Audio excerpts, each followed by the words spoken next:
شريك له ونشهد أن سيدنا وسندنا وحبيبنا ومولانا محمدا عبده ورسوله الذي أرسله بالحق بشيرا ونذيرا وداعيا إلى الله بإذنه وسراجا منيرا فقد قال الله تعالى في كلامه المجيد والفرقان الحميد أعوذ بالله من الشيطان الرجيم بسم الله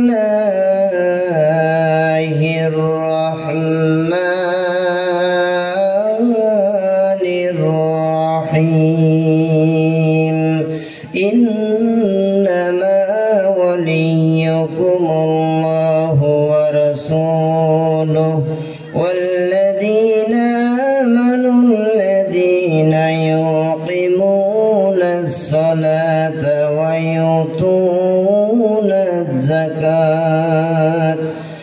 يقيمون الصلاة ويؤتون الزكاة وهم راكعون.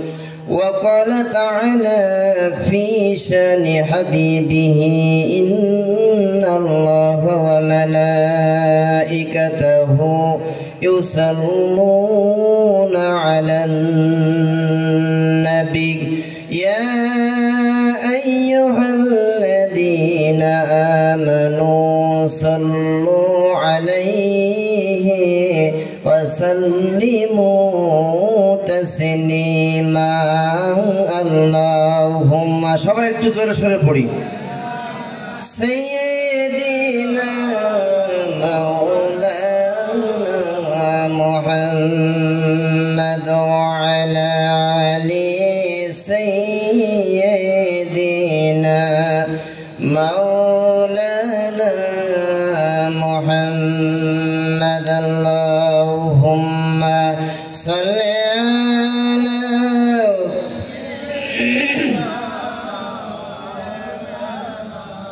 وعلى آل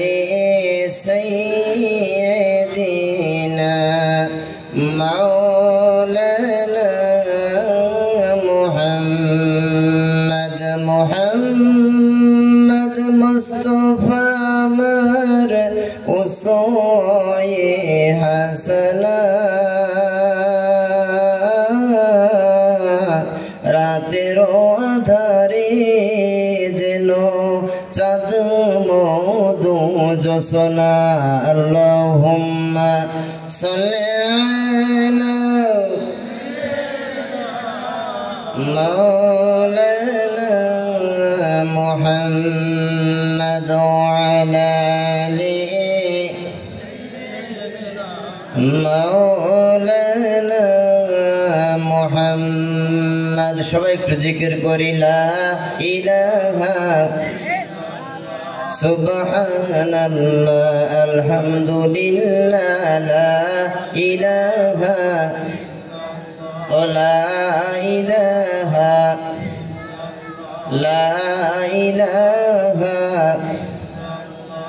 আল্লাহ আল্লাহ या मुबारक नाम है अल्लाह अल्लाह मोमिनों का गम है अल्लाह अल्लाह तू मेरे माशूक है अल्लाह अल्लाह तू मेरा महबूब है ला इलाहा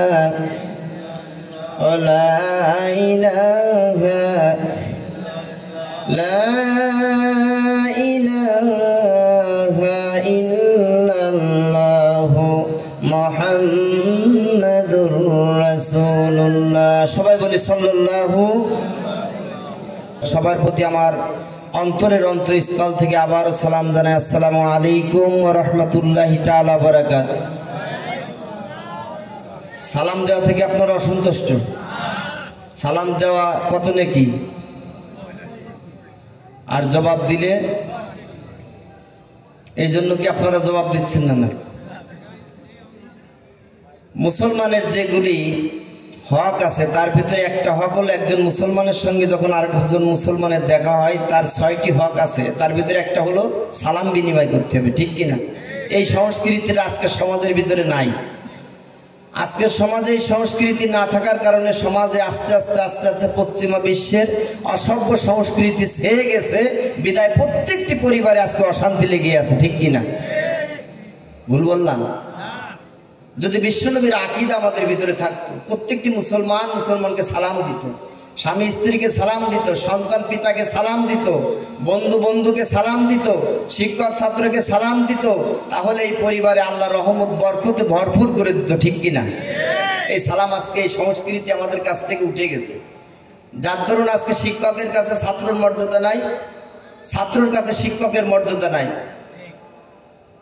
বৃদ্ধের কাছে ছোট্ট বাচ্চার কোনো স্নেহ নাই, ছোট্ট বাচ্চার কাছে বৃদ্ধের কোনো মর্যাদা নাই, সন্তানের কাছে পিতার কোনো মর্যাদা নাই, ইমামের কাছে মুসল্লিদের কোনো মর্যাদা নাই, মুসল্লির কাছে ইমামের কোনো মর্যাদা নাই। আস্তে আস্তে আমাদের ভিতরে পশ্চিমা বিশ্বের সংস্কৃতি এত পরিমাণে ছেয়ে গেছে, আর তারা কিন্তু আমাদের মতো চুপ করে বসে নাই, ঠিক না বেঠিক?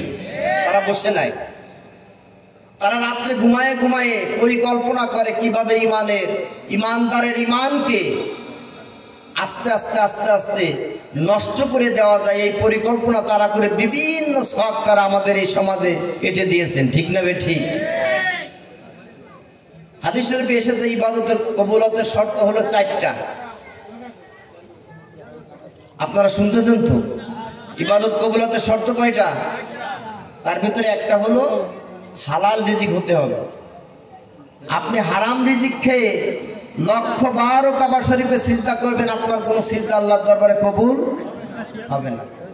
আচ্ছা এখন বলুন তো, আমরা ইচ্ছাই হোক আর অনিচ্ছাই হোক হারাম রিজিক থেকে কি আমরা বাঁচতে পারতেছি? পশ্চিমা বিশ্বরা পরিকল্পনা করতেছে তারা বসে বসে কিভাবে মুসলমানের ভিতরে, যে মুসলমান ভোরবেলা 4টার সময় উঠে আজানের ধ্বনিতে ঘুম থেকে ওঠে, আজানের ধ্বনি দিয়ে আবার ঘুমায়, এদের তো ঈমানকে সহজে দুর্বল করা যাবে না। যেখানে লক্ষ লক্ষ মাদ্রাসা, লক্ষ লক্ষ মসজিদ সারাটি রাত তেলাওয়াত হয়, তাদের ঈমানকে এত দ্রুত দুর্বল করা যাবে না। কি করতে হবে? তারাও কিন্তু কোরআন হাদিস পড়ে না তা না, বরঞ্চ আমরা পড়ি না। আমরা না পড়ার কারণে দুঃখ করে বাংলাদেশের একজন কবি লিখেছেন, বিশ্ব যখন এগিয়ে চলছে আমরা তখন পিছে, বিবি তালাকের ফতোয়া খুঁজি কোরআন হাদিস চষে। কবি কাজী নজরুল ইসলাম বলেছেন এই কথাটা।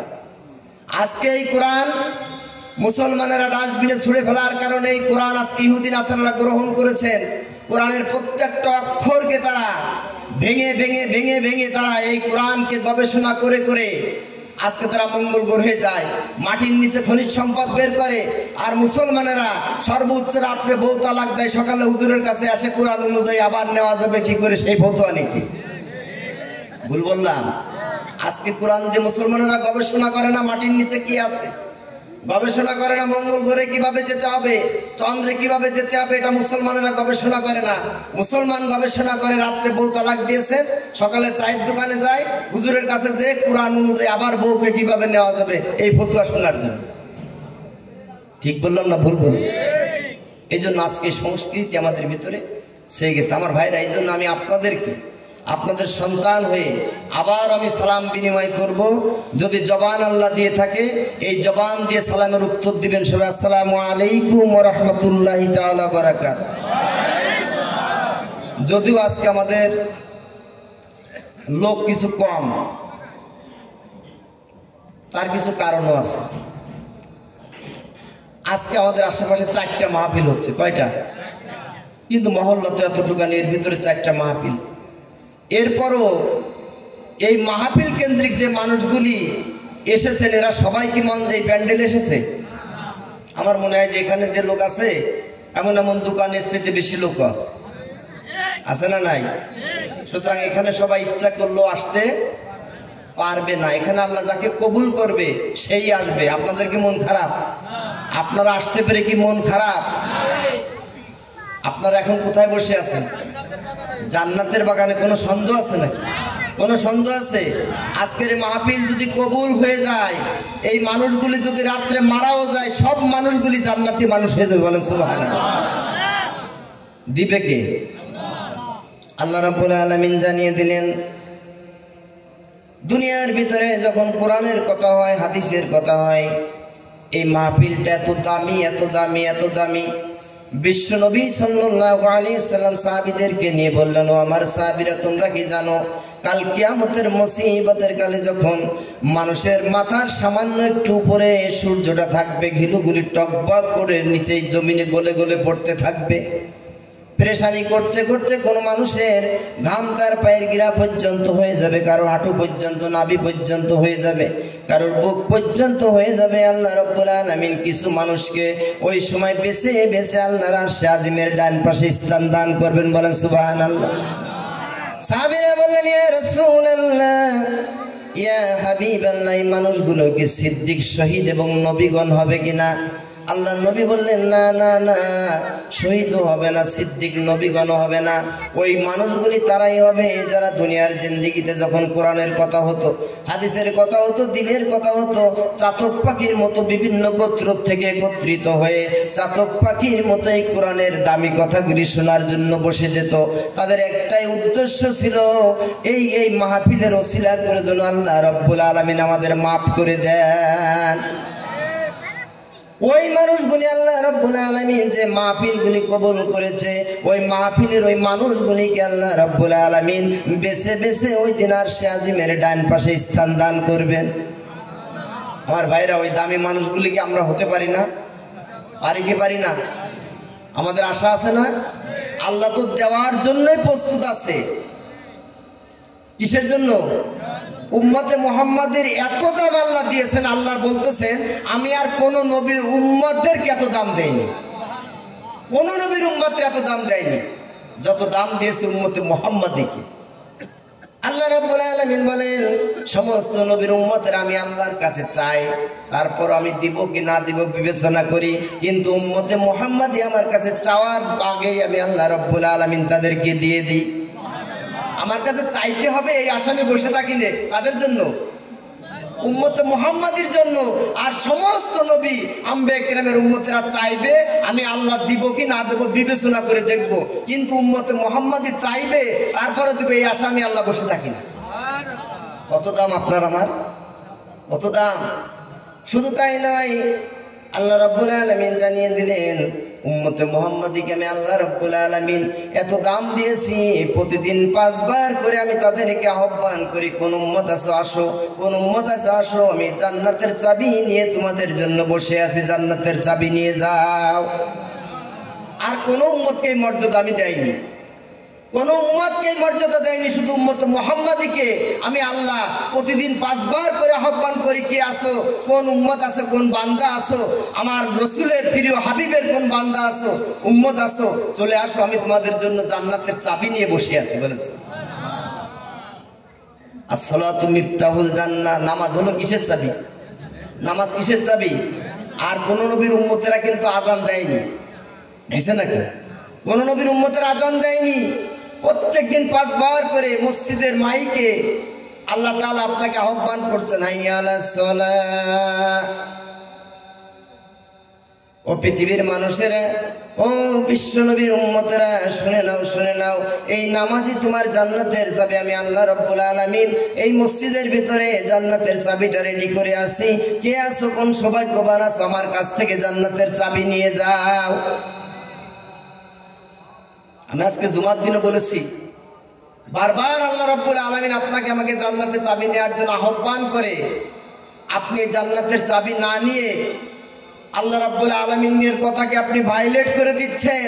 আল্লাহ রাব্বুল আলামিনের কথা ফজরে ভাইলেট করলেন, জোহরে করলেন, আসরে করলেন, মাগরিবে করলেন, ইশায় করলেন। আল্লাহ রাব্বুল আলামিন বলতেছেন, তোমাকে জান্নাত থেকে আমি আল্লাহ ডিলিট করে দিলাম। বারবার আল্লাহর আহ্বানকে আপনি ভাইলেট করবেন, আল্লাহ কি আপনার জান্নাতটা ডিলিট করতে পারে না? পারে কি পারে না? সুতরাং অস্ত বেশি শোনার দরকার আসে না। বেশি শোনা লাগে নাকি?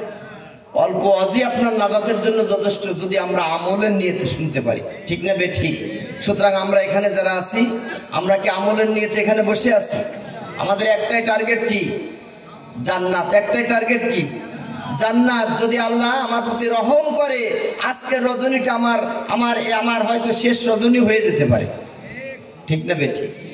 আমার বন্ধুগণ, আমার ভাইরা, এই জন্য আসুন আমি অল্প সময় আপনাদের সামনে, আপনাদের সন্তান, আমি কথা বলবো কোরআনুল কারীমের সূরা মায়েদার 5 নম্বর সূরা মায়েদার থেকে ছোট্ট একটি আয়াতে কারিমা, 55 নম্বর আয়াতে কারিমা তেলাওয়াত করেছি। আজকে পৃথিবীর বুকে আমরা বিশেষ করে ব্যক্তি স্বার্থের জন্য, ব্যবসায়ীর সাথে বন্ধুত্ব করে তার স্বার্থের জন্য, ঠিক কিনা? নেতার সাথে বন্ধুত্ব করে কিসের জন্য? স্বার্থের জন্য। ছাত্র শিক্ষকের সাথে বন্ধুত্ব করে স্বার্থের জন্য। সন্তান পিতা মাতার সাথে বন্ধুত্ব করে স্বার্থের জন্য। ঠিক না বে ঠিক? কিন্তু আল্লাহ বান্দার সাথে বন্ধুত্ব করে, আল্লাহর কোনো স্বার্থ আছে নাকি? কোনো স্বার্থ আছে? কোনো স্বার্থ নাই। পূর্বের আয়াতে আল্লাহ তাআলা বলেছেন, ইয়া আইয়ুহাল্লাযীনা আমানু, হে ঈমানদারেরা, তোমরা ইহুদি এবং নাসারাদের সাথে বন্ধুত্ব করো না। কথা কার ঘোষণা? ইহুদি এবং নাসারা ইসলামের বন্ধু না শত্রু? বন্ধু না শত্রু? আজকে আমরা যদি বিশ্বের দিকে একটু তাকাই, ইহুদি নাসারারা আজকে মুসলমানগুলিকে পাখির মতো গুলে করে রক্তাক্ত করে জমিনটাকে একদম রক্তাক্ত করে দিচ্ছে। তারপরও কিন্তু আর এক শ্রেণীর মুসলমানকে মাথায় হাত দিয়ে সান্ত্বনা দিচ্ছে। ঠিক না বে ঠিক? তাদের কৌশল হলো এক মুসলমানকে শেষ করবো আর এক মুসলমান দিয়ে। এটাই তাদের টার্গেট। হাদিসে আছে, আল কুফরু মিল্লাতু ওয়াহিদ, কাফের হলো এক জাত। আপনি যতই মনে করেন না কেন আপনার সাথে বন্ধুত্ব করতেছে, তারা তাদের স্বার্থের কাছে কিন্তু এক। কিন্তু মুসলমানরা এক জাত হতে পারে না। মুসলমানরা যদি এখনো বিশ্বের মুসলমানরা এক জাত হয়, আজকে ফিলিস্তিন, বসনিয়া, চেচনিয়া যে মুসলমানগুলি নির্যাতিত হচ্ছে, কাফেরদেরকে খুঁজেও পাওয়া যাবে না। কিন্তু আমরা কপাল পোড়া, আমরা এক হতে পারি না। এই জন্য আল্লাহ তাআলা জানিয়ে দিয়েছেন, খবরদার খবরদার, ইহুদি এবং নাসারাদের সাথে তোমরা বন্ধুত্ব। এখন প্রশ্ন হলো, তাহলে বন্ধুত্ব করব কার সাথে? ঠিক কিনা? আল্লাহ কি বলেছে এই কথা কোরআনে? এর জবাব কি কোরআনে আল্লাহ দিয়েছেন? আমরা সেই কোরআন থেকে শুনবো আল্লাহ কাদের সাথে বন্ধুত্ব করতে রাজি আছে। আমার পিতার কথা মিথ্যা হতে পারে, দাদার কথা মিথ্যা হতে পারে, মুরব্বীর কথা মিথ্যা হতে পারে, কোরআনের কথা কি মিথ্যা হতে পারে? এখানে কি কেউ আছেন নাকি যে কোরআনে একটা শব্দ ভুল আছে, এরকম সন্দেহ কারোর আছে? কারণ নেই। তাহলে সেই কোরআন আমাদেরকে যে উপদেশ দিবে, যাদের সাথে বন্ধুত্ব করতে হবে, আমরা কি সবাই তাদের সাথে বন্ধুত্ব করতে রাজি আছি? কে কে রাজি আছে? আল্লাহকে দুটি হাত তুলে দেখায়, লিল্লাহি তাকবীর, লিল্লাহি তাকবীর। আল কোরআনের আলো, নারায়ে তাকবীর। হাত লাগায় আল্লাহ রাব্বুল আলামিন সবার হাতকে কবুল করুক। আমার সাথে সবাই পড়েন, আউযু বিল্লাহি মিনাশ শাইতানির রাজীম, বিসমিল্লাহির রাহমানির রাহিম। ইন্নামা ওয়ালিয়্যুকুমুল্লাহু ওয়া রাসূলুহু ওয়াল্লাযীনা আমানুল্লাযীনা ইউকিমুনাস সালাতা ওয়া ইউতুনাজ যাকাতা ওয়া হুম রাকিউন। আল্লাহ রাব্বুল আলামিন বলেন, ও পৃথিবীর মানুষেরা, ইহুদি এবং নাসারাদের সাথে যখন বন্ধুত্ব বাদ দিবে, আমি আল্লাহ রাব্বুল আলামিন জানিয়ে দিলাম, তোমাদের একমাত্র সর্বপ্রথম বন্ধু হবে আমি আল্লাহ। বন্ধু কে হবে? আল্লাহর মতো এত দরদি কি কেউ আছে? আর কেউ আছে বলুন? আপনার পিতা যখন আপনি একজন পিতা, সন্তান যখন অপরাধ করবে, গুরুতর অপরাধ একের পর এক করেই যাবে, এমন একটি পর্যায়ে এসে যাবে ওই পিতা সন্তানকে বাড়ি তাড়া করে দিবে, ঠিক না বেঠিক? ওই পিতা বারবার বলতে থাকবে, এই সন্তানের মুখ আমি আর দেখবো না, এই সন্তান যেন আমার বাড়ির কাছে আর না আসে। এমন আচরণ করে অনেক পিতা আছে যে পিতাগুলি সন্তানকে হত্যা করতে দ্বিধাবোধ করে না, ঠিক না বেঠিক? তার মানে ক্ষমা করতে পারে না। একের পর এক সন্তান যদি অপরাধ করে, পিতা ক্ষমা করতে পারে না, তাহলে সন্তানের কাছে সবচেয়ে দরদি হলো পিতা, পিতার কাছে সবচেয়ে দরদি হলো সন্তান, ঠিক না বেঠিক? আমার আল্লাহ রাব্বুল আলামিন জানিয়ে দিলেন, ও আমার বান্দারা শুনে নাও, আমি আল্লাহ কত দরদি, কত দরদি। তোমার পিতা যখন সন্তান অপরাধ করে, পিতা মাফ করতে পারে না, একবার মাফ করে, দুইবার করে, তিনবার করে, চারবার করার পর যখন বাড়ি তাড়া করে দেয়, সন্তানের মুখ দেখতে চায় না, আমি আল্লাহ কত দরদি। আমার বান্দা যখন অপরাধ করে, আবার ক্ষমা চায়, আবার অপরাধ করে, আবার ক্ষমা চায়, বারবার অপরাধ করে আর বারবার ক্ষমা চায়। যদি ৭০,০০০ বার অপরাধ করে আমি আল্লাহর কাছে ক্ষমা চাই, আমি আল্লাহ রাব্বুল আলামিন আমার বান্দাকে ক্ষমা করে দিই। কত দরদি, কত মহব্বতের, কত ভালোবাসার। তাহলে আপনি বন্ধু কার সঙ্গে করবেন? কার সাথে করতে হবে? আল্লাহর সঙ্গে বন্ধুত্ব করতে হবে। আমার ভাইরা, আল্লাহ রাব্বুল আলামিনের সাথে বন্ধুত্ব করতে গেলে আপনাকে ৪টি পন্থা অবলম্বন করতে হবে। ইচ্ছা করলে আপনি বন্ধুত্ব করতে পারবেন না। ইচ্ছা করলে কি বন্ধুত্ব করা যাবে? প্রধানমন্ত্রীর সাথে আপনি ইচ্ছা করলে দেখা করতে পারবেন। এরপর আমাদের এসপি সাহেব যখন এসপি ছিল, পাওয়ারে ছিল, আপনি সাধারণ লোক ইচ্ছা করলে তার সাথে দেখা করতে পারতো না। একটা মাধ্যম দিয়ে যেতে হতো, ঠিক কিনা? হয়তো কনস্টেবলের মাধ্যমে যেতে হতো, নাহলে এসআইয়ের মাধ্যমে যেতে হতো, নাহলে বড় নেতার মাধ্যমে তার সাথে কথা বলতে হতো, ঠিক না বে ঠিক? সুতরাং আল্লাহর সাথে আপনি ইচ্ছা করলে কিন্তু বন্ধুত্ব করতে পারবেন না। কয়টা মাধ্যম লাগবে? ১ নম্বর মাধ্যম হলো, আপনার যার সঙ্গে বন্ধুত্ব করবেন সেই বন্ধুর ভাষা সম্পর্কে আপনাকে আগে জানতে হবে। বন্ধুর ভাষা না জানলে বন্ধুত্ব করবেন কিভাবে? আমেরিকায় আপনি একজনের সাথে বন্ধুত্ব করবেন, সে জানে শুধু ইংরেজি, আপনি জানেন বাংলা। সে একাধারে ইংরেজি বলে যাবে, আপনি বাংলা বলে যাবেন, বন্ধুত্ব হবে? ২, ৪, ১০ মিনিট বলার পরে সে আপসে হাঁটা দিবে যে এর তো কোনো কথাই বুঝি না। আপনিও বলবেন এর তো কোনো কথাই বুঝি না। বন্ধুত্ব গাঢ় হবে না কম হয়ে যাবে? গাঢ় হবে না কম হবে? সুতরাং আল্লাহ রাব্বুল আলামিনের সাথে বন্ধুত্ব করতে গেলে নাম্বার 1 যে কাজটি আপনাকে করতে হবে, সেই কাজটি হলো বন্ধুর ভাষাটা আগে আপনাকে জানতে হবে। বন্ধুর চিঠির ভাষাটা, বন্ধুর ভাষাটার নাম হলো কোরআনুল কারীম, ঠিক না বেঠিক? বন্ধুর ভাষা কি? অনুনাজ্জিলু মিনাল কোরআন, এই কোরআন আমার আল্লাহ নাজিল করেছে। তাহলে আজকে বন্ধুর ভাষা যদি আমি বলি যে আপনারা সবাই হাত তুলেছেন, আমরা আল্লাহর সাথে বন্ধুত্ব করব, এখানে যারা আছেন সবাই হাত তুলেছেন না? কার সাথে বন্ধুত্ব করব? এখন যদি আমি প্রশ্ন করি, আমি বলবো না, যদি আমি প্রশ্ন করি এখানে এই ভাষাটা কয়জনে বোঝেন, কয় পার্সেন্ট হবে? কত পার্সেন্ট? 1% কি হবে? কিন্তু আশা তো সবাই আছে, আছে না নাই? আশা আছে না নাই? কিন্তু আমি কি একবারও চেষ্টা করেছি বন্ধুর এই ভাষাটা শেখার জন্য? একটু চেষ্টা করিনি। কোরআন শিক্ষার কি কোনো বয়স আছে? কোনো বয়স আছে? সব আপনাকে বাদ দিয়ে দেবে, কিন্তু কোরআন বাদ দিবে না। সবাই বাদ দিবে। সন্তান বাদ দিয়ে চলে যাবে, স্ত্রী বাদ দিবে, ভাই বাদ দিবে, বন্ধু বাদ দিবে, সবাই আপনাকে বাদ দিয়ে দিয়ে চলে যাবে। এক মুষ্টি মাটি দিয়ে আসবে, আপনাকে বাবা জানিয়ে দিবে, মিনহা খলাকনাকুম ওয়া ফিহা নুইদুকুম ওয়া মিনহা নুখরিজুকুম তারাতান উখরা। শেষ মাটিটা দিয়ে আপনার সাথে বিদায় হয়ে যাবে, আর আপনার কোনো কাজে আসবে না। সন্তান এসে অ্যাকাউন্ট চেক করবে, স্ত্রী এসে অ্যাকাউন্ট চেক করবে, খাটের তলে চেক করবে, জমির দলিলগুলি ঠিক করবে। আপনার কবরের কথা কারোর কিন্তু মনে থাকবে না, ঠিক না বেঠিক? থাকবে?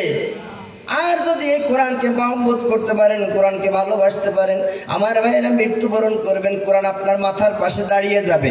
ফেরেশতারা এসে জিজ্ঞাসা করবে, কোরআন জবাব দিয়ে দেবে, একে জবাব দিতে প্রশ্ন করার দরকার নাই। আমি কোরআনের খেদমত করেছে, কোরআনকে ভালোবেসেছে, মহব্বত করেছে, সুতরাং আমি কোরআন তাকে জান্নাতে না নিয়ে আমি মাথার কাছ থেকে সরবো না।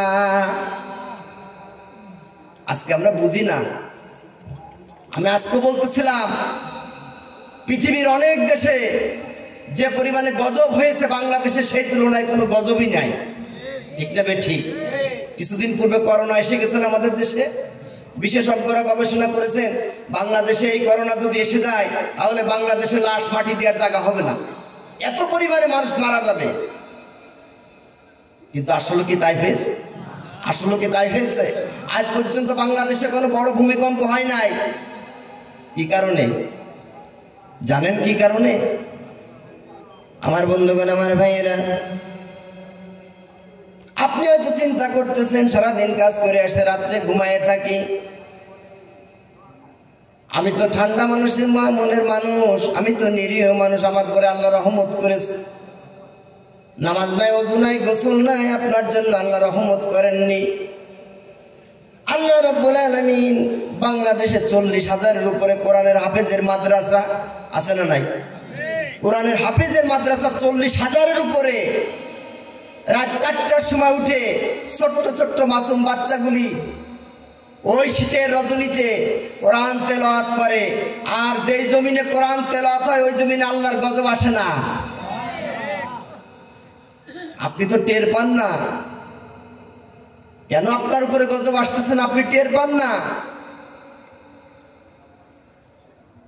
তাফসীরের ভিতরে বলেছে যে জমিনে কোরআন তেলাওয়াত হয় ওই জমিনে যখন গজবে আঘাত করে, আল্লাহ রাব্বুল আলামিনের কোরআনের বরকতে ওই আঘাতটা রিয়াকশন করে উল্টা দিকে সেই গজবটি চলে যায়। আর বেশিরভাগ ভূমিকম্প কিন্তু ভোর রাত্রেই হয়। ঠিক না বেঠিক? ওই ভোর রাত থেকে কোরআন তেলাওয়াত করে ছোট্ট ছোট্ট মাসুম বাচ্চাগুলি। আপনি যখন ঘুমিয়ে থাকেন, আরামের বিছানায় শুয়ে থাকেন, আপনার ছোট্ট সন্তানটা ওই রাত 4টার সময় উঠে কোরআন তেলাওয়াত করে জমিনে রহমতের ফেরেশতা দিয়ে ভরপুর করে দেয়। আমার আল্লাহ রাব্বুল আলামিন আসমান থেকে দেখেন প্রত্যেকটি মাদ্রাসায় যেন আল্লাহর নূরের আলো জ্বলতেছে। আল্লাহ রাব্বুল আলামিন এই নূরের আলোর ভিতরে আল্লাহর গজব দেন না। আমরা উপলব্ধি করতে পারি না। যার দরুন আজকে হাফেজদের বিরুদ্ধে, আলেমদের বিরুদ্ধে অসংখ্য অগোছরে অসংখ্য কথা বলি। ঠিক না বেঠিক? না বুঝে এগুলো বলে ফেলি। হাজারো হাজার মসজিদ দেশে আছে, কেন দিবে আল্লাহ গজব? পৃথিবীর আর কোন দেশে এত মসজিদ নেই, বাংলাদেশে যত মসজিদ আছে। এতে কি লস? এই কোরআনের মাহফিল বারবার হচ্ছে, এতে কি লস? আজকে যদি এখানে কনসার্ট হতো আপনারা কি আনন্দিত হতেন? আনন্দিত হতেন, কিন্তু এক শ্রেণীর আনন্দিত হতো। হতো না? হতো না? আর এই কটা লোক হতো নাকি? কিন্তু এর ভিতরে রহমত বরকত আছে না নাই? একটা কুকুরে বাচ্চা প্রসব করে কয়টা? 5টা 7টা 10টাও করে। ঠিক কিনা? অথচ একটা গরু একটা বাছুর দেয় বছরে, 2 বছরও একটা দেয়। এরপরে কুরবানির সময় অসংখ্য গরু কুরবানি দেওয়া হয়। তারপরও কি কুকুরের চাইতে গরু ছাগলের জন্ম কম না বেশি? কারণ কুকুরের কোনো রহমত বরকত নাই। আছে কি সে? সুতরাং অল্পগুলো মানুষ দেখে আপনি হতাশ হওয়ার কিছুই নাই। এর ভিতরে আল্লাহ রাব্বুল আলামিন রহমত এবং বরকত দান করে দিবেন, বলে সুবহানাল্লাহ। হয়তো এমন মানুষ এখানে বসে আছে যার চোখের পানি, যার হাত হয়তো আল্লাহ কবুল করে নেবে, তার ওসিলায় মাহফিলটাকে আল্লাহ কবুল করে নেবে। পারে না আল্লাহ? পারে কি পারে না? সম্মানিত ভাইরা, এই জন্য আসুন আল্লাহর সাথে আমরা বন্ধুত্ব করতে রাজি আছি তো ইনশাল্লাহ? যদি রাজি থেকে থাকি এখন থেকে ওয়াদা করতে হবে, পড়ার কিন্তু কোনো বয়স নাই। আছে নাকি? সামনে রমজানুল মুবারক, আপনি কত টাকা নষ্ট করে দিয়েছেন, কত টাকা আপনার চলে গিয়েছে। সন্তানকে প্রাইভেট পড়ানোর জন্য 5,000 7,000 10,000 করে আমরা টাকা দিই, মাসে দিই কি দিই না?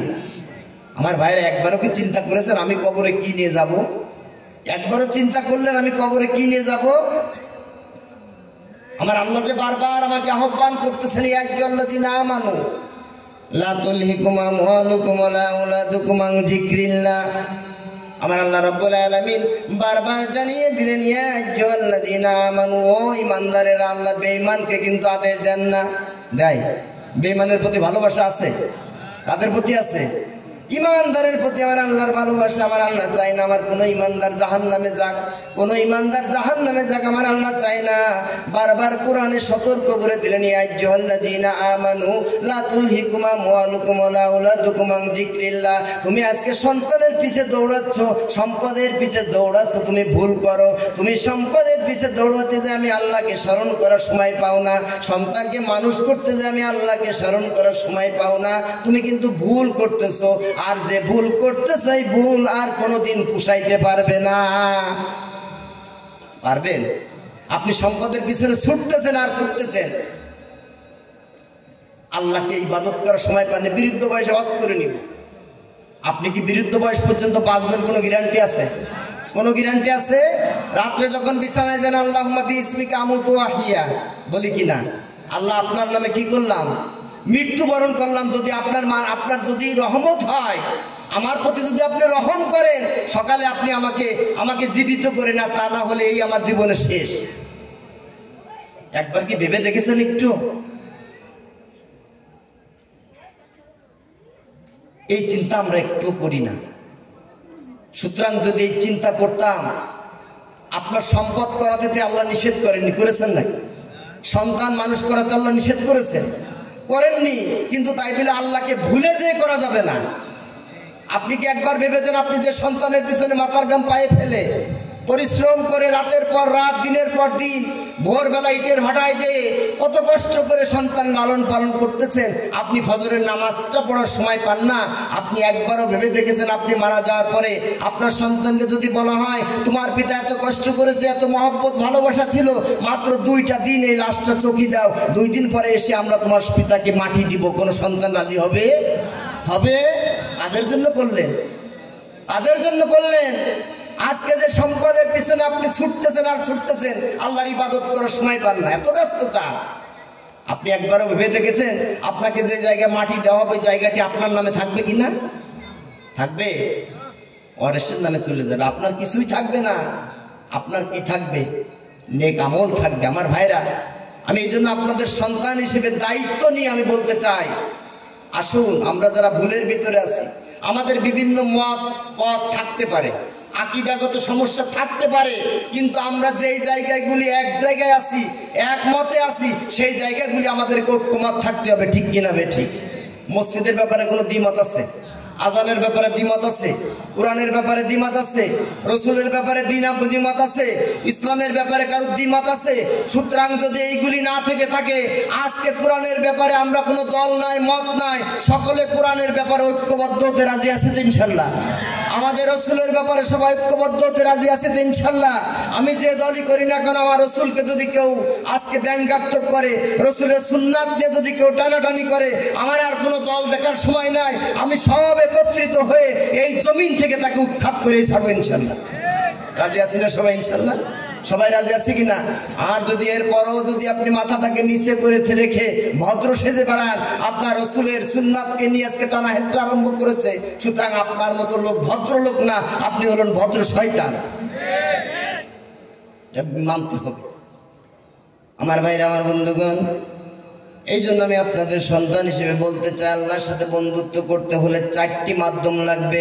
এক মাধ্যম হলো আল্লাহ রাব্বুল আলামিনের যে চিঠিটা আল্লাহ রাব্বুল আলামিন পাঠিয়েছেন, এই চিঠিটা যে বয়সী হয়েছে না কেন, এই বয়সে এখন পড়ার জন্য চেষ্টা করব। সামনে রমজানুল মোবারক এসেছে, এই রমজান মাসে আমি 1 ঘন্টা সময় দিব। প্রয়োজনে আমার 2000 টাকা চলে যাক, আমার 5000 টাকা চলে যাক, আমি কবরের আখের মনে করে এই 5000 টাকা আমি ব্যয় করে করে আমি কোরআন শেখার চেষ্টা করব। আল্লাহ না করুক যদি কোরআন শিখতে শিখতে আমার ঠোঁটের আগায় কোরআনটা বাঁধতে বাঁধতে যদি জমিন থেকে বিদায় নেই, আল্লাহ রাব্বুল আলামিন এই কোরআনের ওসিলা করে আমার জিন্দেগীর গুনাহগুলি মাফ করে দিতে পারে। পারে কি পারে না?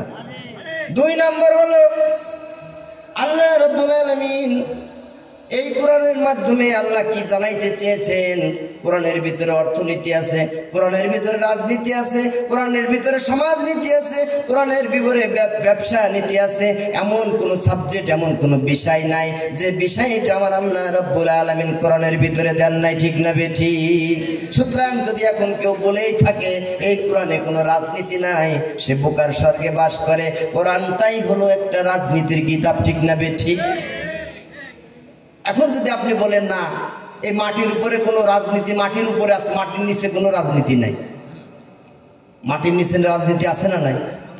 মাটির নিচে কি রাজনীতি আছে? আমি গতদিনও বলেছিলাম মাহফিলে, মাটির নিচে যখন আপনাকে দেওয়া হবে 3টা প্রশ্ন করা হবে। কয়টা প্রশ্ন? কয়টা? সবাই জানি নাই প্রশ্নের উত্তর? সবাই জানি তো ইনশাল্লাহ? 1 নম্বর হলো মান রাব্বুকা, তোমার রবকে। 2 নম্বর আমার নাবিয়ুকা, তোমার নাবিকে। 3 নম্বর হলো মান দীনুকা, তোমার জীবন ব্যবস্থার নাম কি? আমি যদি এখন বলি কবরের ভিতরে কোনো রাজনীতি নাই, কবর হলো একটা নিউট্রাল জায়গা, আমি বলতে চাই কবরের ভিতরেও রাজনীতি আছে। যখন প্রশ্ন করা হবে তোমার রবকে, রব শব্দের অর্থ হলো আইনদাতা, রব শব্দের অর্থ হলো বিধানদাতা, রব শব্দের অর্থ হলো লালন কর্তা, রব শব্দের অর্থ হলো পালন কর্তা। যখন প্রশ্ন করা হবে দুনিয়ার জিন্দেগিতে আমি আল্লাহ রব্বুল আলামিনের রবের বিধান অনুযায়ী বিচার ফয়সালা করেনি, রবের বিধানটা আমার ব্যক্তিগত জীবনে বাস্তবায়ন করেনি, রবের বিধানটা আমার পরিবারে বাস্তবায়ন করেনি, রবের বিধানটা আমার সমাজে বাস্তবায়ন করেনি। ও মুসলমান, যখন বলবে মান রাব্বুকা, তুমি যদি রবের আইন বিধান যদি তোমার ব্যক্তি পরিবার সমাজ জীবনে বাস্তবায়ন না করে থাকো, তুমি কিন্তু জবাব দিতে পারবে না। এখন আপনি বুকে হাত দিয়ে বলুন, আপনার এই রবের বিধানটা কি আপনার ব্যক্তি জীবনে আমল করা আছে? পরিবারে আমল করা আছে? সমাজে আমল করা আছে? এক কথায় উত্তর আসবে নাই, ঠিক কি না? এক কথায় উত্তর আসবে কি? এই কোরআনে নামাজের কথা আছে না নাই? এখন যদি বেনামাজি অসন্তুষ্ট হয়ে যায় তাহলে সে কি রবের বিধান মানে? এই কোরআনে সুদ খাওয়া যাবে না, আছে না নাই? যদি এখন সুদখোর যদি মনে করে যে না এটা আমার বিপক্ষে চলে যাচ্ছে, তাহলে কি সে প্রশ্নের উত্তর দিতে পারবে? এই কোরআনে ঘুষ খাওয়া যাবে না, এটা আছে না নাই? এখন যে ব্যক্তি ঘুষখোর সেই ব্যক্তি যদি চিন্তা করে যে আমার বিপক্ষে চলে যাচ্ছে, তাহলে আজকে মারা গেলে কি সেই প্রশ্নের উত্তর দিতে পারবে? পারবে না। এই কোরআন জানিয়ে দিয়েছেন মান লাম ইয়াহকুম বিমা আনজালাল্লাহু ফাউলাইকা হুমুল কাফিরুন। যে ব্যক্তি আমি আল্লাহর বিধান অনুযায়ী বিচার ফয়সালা করে না, আমি আল্লাহর সিদ্ধান্ত হলো ওই ব্যক্তি কাফেরের অন্তর্ভুক্ত। কথাকার? আমার কথা না কোরআনের কথা? এখন যদি আপনি আমার পরে রাগ করেন, কিছু যায় আসে না। কথা বলেছেন কে? আল্লাহ আল্লাহর পরে রাগ করেন। কোরআন জানিয়ে দিল মান লাম ইয়াহকুম বিমা আনজালাল্লাহু ফাউলাইকা হুমুল ফাসিকুন। যে ব্যক্তি আমার বিধান অনুযায়ী বিচার ফয়সালা করে না, আমি আল্লাহ ঘোষণা দিয়ে দিলাম ওই ব্যক্তি ফাসিকের অন্তর্ভুক্ত। আবার জানিয়ে দিলেন মান লাম ইয়াহকুম বিমা আনজালাল্লাহু ফাউলাইকা হুমুজ জালিমুন। যে ব্যক্তি আমার কোরআন অনুযায়ী বিচার ফয়সালা করে না, আমি আল্লাহ জানিয়ে দিলাম ওই ব্যক্তি হলো সবচাইতে বড় জালেমের অন্তর্ভুক্ত। কথাকার? এখন আপনি চিন্তা করুন, আপনার সমাজে আমার সমাজে আজকে কোরআন অনুযায়ী বিচার হয় কি না? হয়। কোরআন অনুযায়ী বিচার হয়। চোরের কি হাত কাটা হয়? প্রকৃত চোর যে আজকে মূলা চোরের শাস্তি হয়, হাজার হাজার কোটি টাকা লুপাট হয়ে যাচ্ছে, তাদের কোনো শাস্তি নাই, ঠিক না ঠিক? আজকে মূলা চুরি করবেন, একটা নারকেল চুরি করবেন, দেখবেন তাকে পিঠ মোড়াতে বাঁধতে হবে। কত আইন কানুন, এমন পর্যায়ে তার জীবন নিয়েও টানাটানি আরম্ভ হয়ে যায়। অথচ সেই ব্যক্তি পেটের দায় গেছে।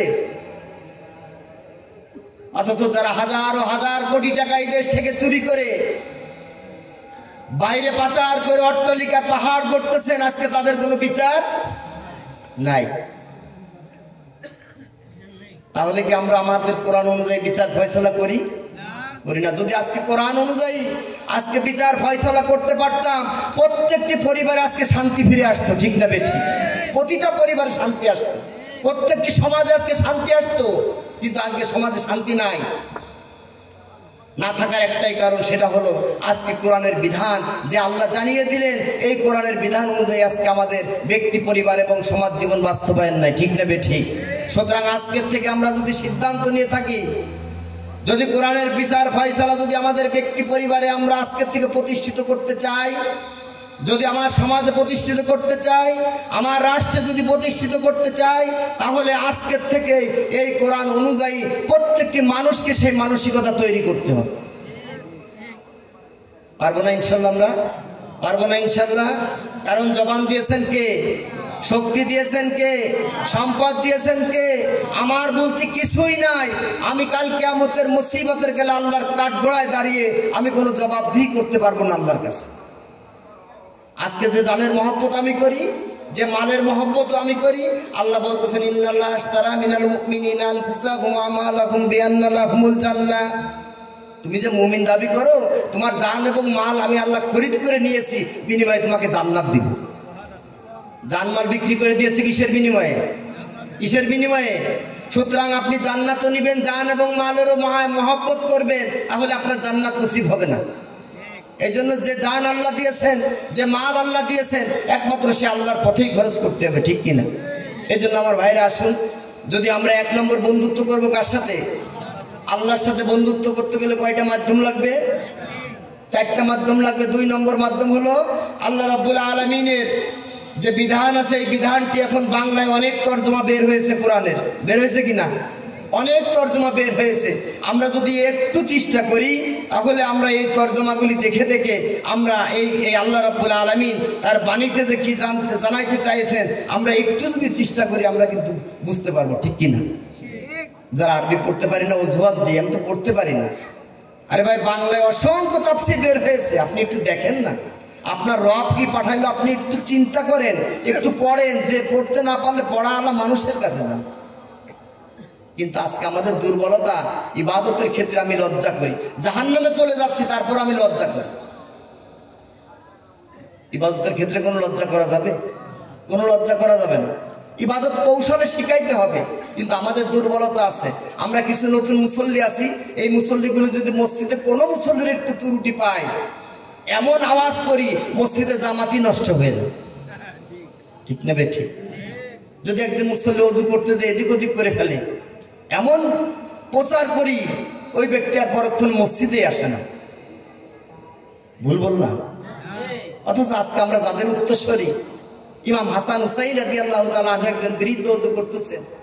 ইমাম হাসান হুসাইন রাদিয়াল্লাহু তাআলা আনহু দেখলেন মুরব্বী যে ওযু করতেছেন তার ওযুটা হচ্ছে না, কিন্তু মুরব্বীকে বললেন না। ইমাম হাসান হুসাইন রাদিয়াল্লাহু তাআলা আনহু নিজেরা ওযু করে বললেন, মুরব্বী আমরা তো ছোট মানুষ, দেখেন যে আমাদের ওযু হয় কিনা। 2 ভাই ওযু করতে লাগলেন। মুরব্বী যখন দেখলেন, দেখার পরে বলতেছে ওযু তো আমারই হয় না। এটা হলো কৌশল। ছোট্ট ছোট্ট বাচ্চাগুলি আজকে মসজিদের এক সাইডে মানুষ দাঁড়ায় থাকে লাঠি নিয়ে, ঠিক কিনা? আল্লাহ রাসূল জানিয়ে দিলেন, ওই পর্যন্ত তোমরা কিয়ামতের অপেক্ষা করো, যে পর্যন্ত মসজিদে কোনো বাচ্চাদের আওয়াজ না শোনা যায়। মসজিদে যাবে না, বাচ্চারা কোথায় যাবে? আপনি তাদের মসজিদে আনা অভ্যাস করুন। ওই বাচ্চাকে 1 দিন 2 দিন 3 দিন 5 দিন মসজিদে আনবেন, আপনি থাকবেন না, আজান হবে, বাচ্চা মসজিদে চলে আসবে। ঠিক বললাম না ভুল বললাম? আমার ভাইরা, এগুলি আমার সমাজ থেকে আজকে উঠে গেছে। ইহুদি নাসারারা আজকে কৌশল করেছেন যে বাংলাদেশে মুসলিম কান্ট্রিগুলিতে ভোরবেলা উঠে ফজরের নামাজ পড়ার পরে কোরআন তেলাওয়াত করে, এই কোরআন থেকে তাদের দূরে রাখা যাবে কি করে?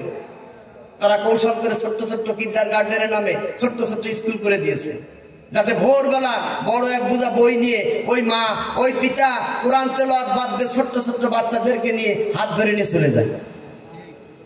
এগুলো তাদের কৌশল।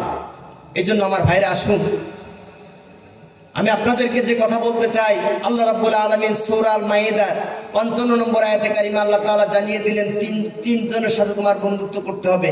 1 নম্বর বন্ধু হলো কার সাথে?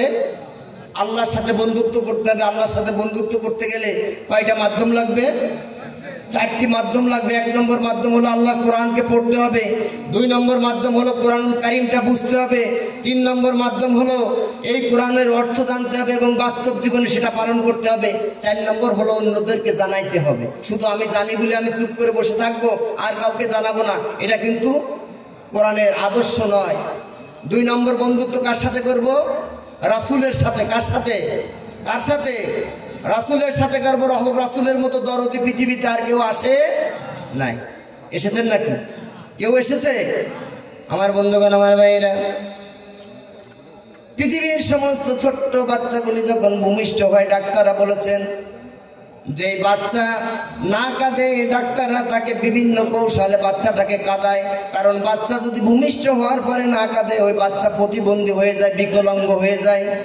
আজকে চিকিৎসা বিজ্ঞানীরা গবেষণা করে দেখলেন, বাচ্চা ভূমিষ্ঠ হওয়ার পরে যদি বাচ্চাটা না কাঁদে, তাহলে সে প্রতিবন্ধী হয়ে যায় অথবা বিকলাঙ্গ হয়ে যায়। কিন্তু আমার রাসূল কোনো স্বাভাবিক বাচ্চা ছিলেন না।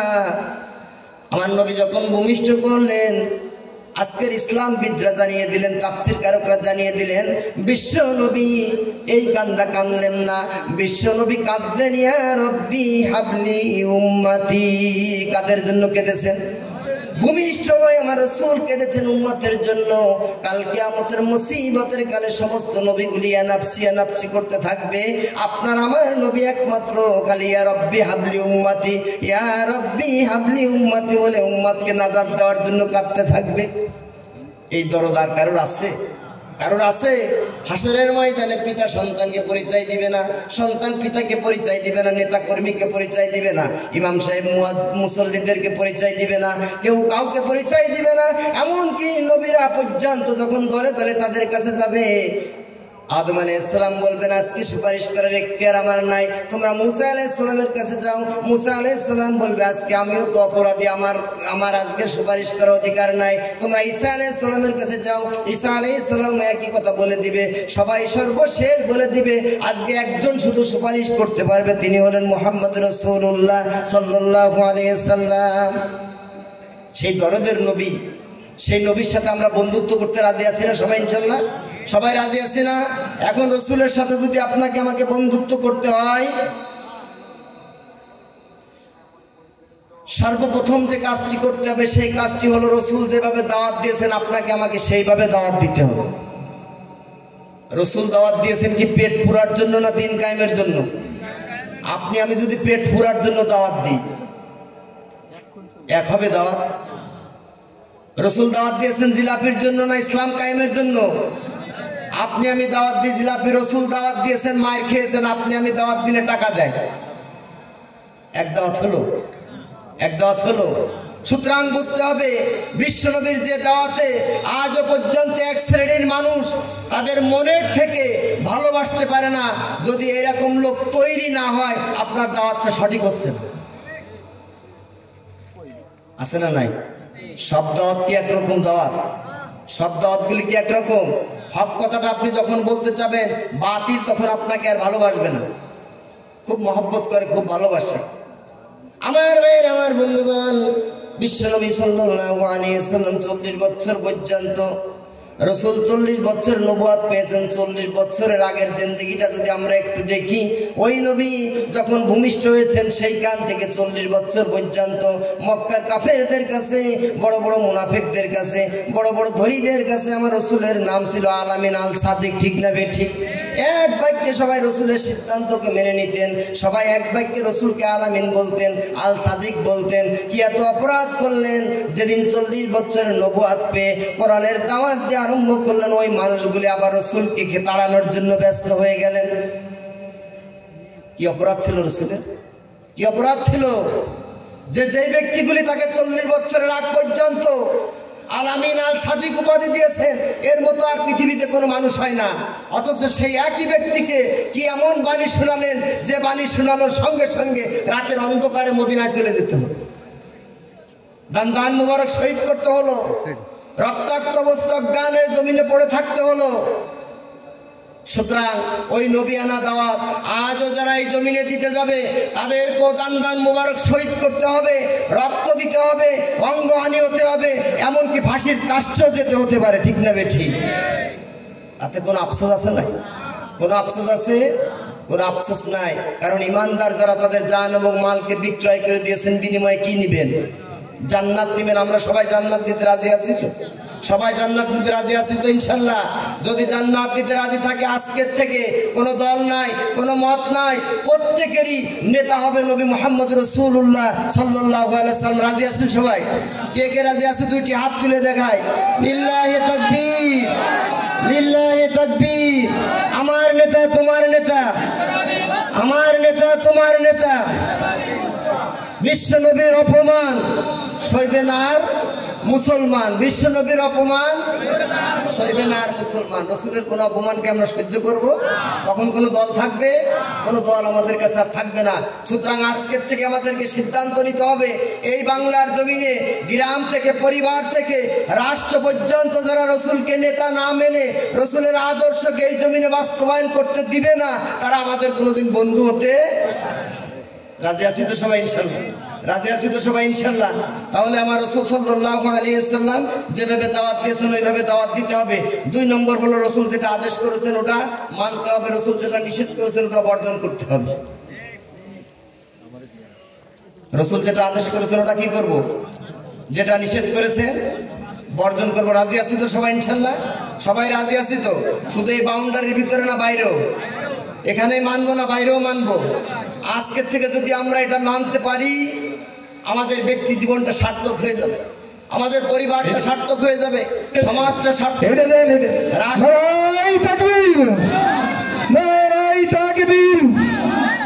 আমি বিশ্বনবী সাল্লাল্লাহু আলাইহি সাল্লামের সাথে বন্ধুত্ব করতে গেলে 4টি মাধ্যম দরকার। 2টা মাধ্যম বলেছি, আরেকটি মাধ্যম হলো বিপদ আপদে ধৈর্য ধারণ করতে হবে রসুলের মতো। কার মতো?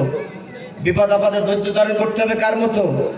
রসুলের মতো ধৈর্য ধারণ করতে হবে। 4 নম্বর হলো ক্ষমার অভ্যাস থাকতে হবে। আজকে যেটা আমাদের ভিতরে না, আমাদের ভিতরে শুধু প্রতিশোধের আগুন জ্বল করে, ঠিক কিনা? কিন্তু বিশ্বনবী সাল্লাল্লাহু আলাইহি সাল্লাম ক্ষমা করেছেন। মক্কা বিজয়ের সময় রাসূল যখন এসেছেন, যারা রাসূলকে হত্যা করার জন্য মক্কা থেকে তাড়িয়ে দিয়েছেন, তাদেরকে ডেকে আবার রাসূল ক্ষমা করে দিয়েছেন, ঠিক না বেঠিক? সুতরাং এই অভ্যাসটা যদি আমাদের ভিতরে জন্ম না নেয়, দ্বীনের জন্য, ইসলামের জন্য, আল্লাহকে সন্তুষ্ট করার জন্য, তাহলে আমরা রাসূলের সাথে বন্ধুত্ব করতে পারবো না। 3 নম্বর বন্ধু হবে ইমানদার। ইমানদারের সাথে বন্ধুত্ব করতে গেলে 3টা গুণ লাগবে। কয়টা গুণ? ওই ইমানদারের সাথে বন্ধুত্ব করতে হবে যে ইমাম এই ব্যক্তি, পরিবার, সমাজ জীবনে নামাজকে কায়েম করতে চায়। 2 নম্বর হলো যাকাতের পন্থা অবলম্বন করতে চায় আর জামাতবদ্ধ হতে চায়। সুতরাং আজকের থেকে কোরআনুল কারীমের এই বাণীটা সূরা মায়েদার 55 নম্বর আয়াতের কারিমার আলোকে আমাদের বন্ধু হবে কয়জন? কয়জন? মনে আছে তো সবার? কয়জন বন্ধু হবে? 1 নম্বর বন্ধুকে, 2 নম্বর, 3 নম্বর ইমানদার। এর বাইরে আর কোনো বন্ধুত্ব করার ঘোষণাকার? ঘোষণাকার। সুতরাং আল্লাহর ঘোষণা আজকে শুনে গেলাম। এই সামান্য একটু ওয়াজ যদি আমরা একটু বাড়িতে নিয়ে যাওয়ার জন্য চেষ্টা করি, আমাদের ব্যক্তি, পরিবার, সমাজ জীবনে আমল করার জন্য চেষ্টা করি, আল্লাহ রাব্বুল আলামিন এর বিনিময়ে হয়তো আমাকে আল্লাহ তাআলা জান্নাত নসিব করে দিতে পারে।